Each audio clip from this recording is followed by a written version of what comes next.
Donc on a cherché à actualiser le programme et en même temps à réaliser un document qui permettrait d'expliciter ce que l'on fait au sein de la filière du DCG.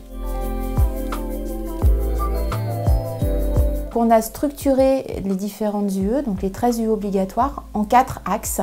Droit des affaires, gestion comptable et financière, environnement économique et managérial et communication et environnement numérique.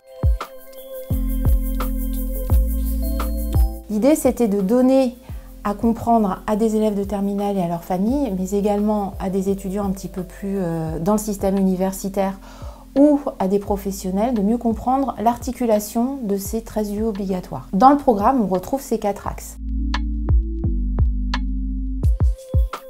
La première grande innovation en réel, c'est l'introduction des compétences. C'est-à-dire qu'on n'est plus sur un programme qui est uniquement axé sur des savoirs, on est sur un programme qui énonce des compétences et ce sont ces compétences qui seront évaluées à l'examen. Chacun des axes permet d'avoir des compétences transversales pour les UE qu'il compose et puis après on retrouve chaque unité d'enseignement avec ses propres compétences.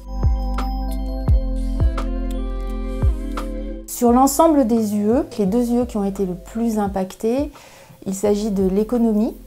Pourquoi? Parce que dans toute la rénovation en fait, de la filière, l'UE d'économie en DCG est la seule qui va rester et qui va toucher le monde économique. Et donc on s'est affranchi un petit peu de la logique universitaire pour aller plutôt sur les attentes de la profession.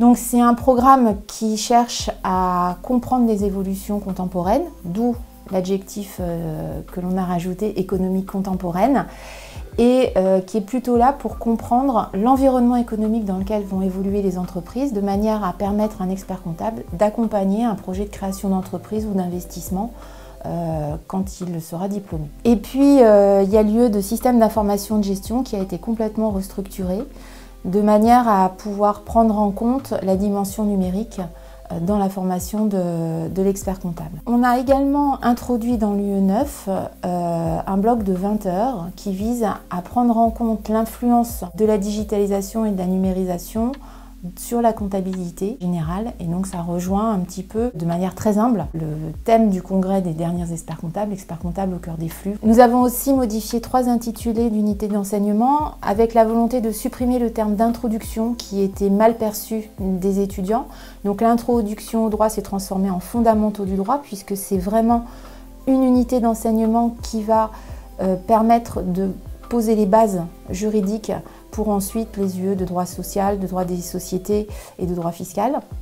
On a fait la même chose pour la comptabilité, donc on aura nos 2 UE de comptabilité, comptabilité et comptabilité approfondie. Et puis l'UE 13 de relations professionnelles a été rebaptisée communication professionnelle, puisque l'Ordre des experts comptables nous a demandé de faire un focus particulier sur la communication. L'idée étant de permettre à des jeunes experts comptables de pouvoir aller démarcher des clients, mais également à des collaborateurs de pouvoir tenir un rendez-vous client.